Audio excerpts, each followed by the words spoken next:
Le 23 août dernier, les téléspectateurs et téléspectatrices ont pu découvrir la nouvelle formule de Télématin animée par Thomas Soto et Julia Vignali. De nouvelles têtes ont ainsi fait leur apparition afin de faire oublier la très bruyante éviction de Laurent Bignula. Une personne pourtant a réussi à conserver son précaré au milieu de toute cette agitation, Nathalie Riouet. Cela fait en effet 33 ans qu'elle a fait ses grands débuts sur Antenne 2. Devenue aujourd'hui chef du service météo de France Télévisions, elle s'est souvenue de ses premiers pas dans les locaux de la 5 dans un entretien accordé au Point. À la fin des années 80, la jeune étudiante était venue interroger plusieurs figures de la chaîne pour son mémoire de fin d'études consacré à la diversification du groupe persan dans l'audiovisuel.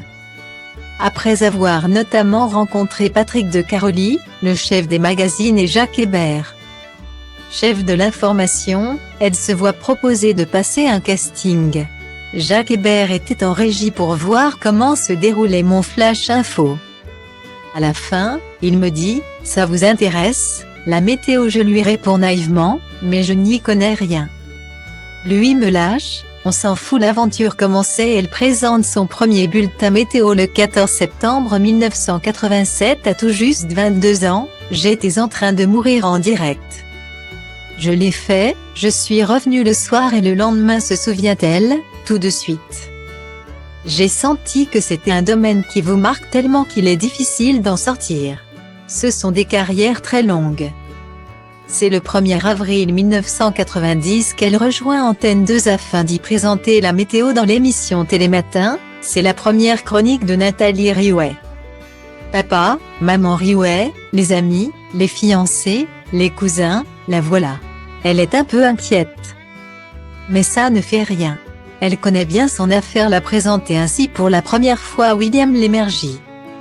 31 ans et quelques couacs plus tard, elle ne semble aucunement blasée par son poste, il n'y a aucune lassitude quand on anime la météo sur Télématin. C'est un grand barnum, il peut se passer n'importe quoi.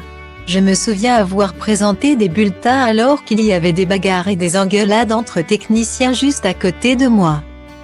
Elle témoigne également d'une certaine complicité avec le public, quand je me balade dans la rue.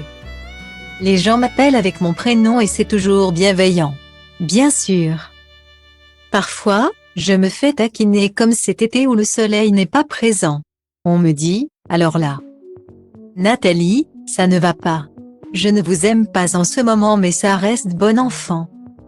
On fait partie de la famille. Une famille qui surmonte visiblement toutes les crises.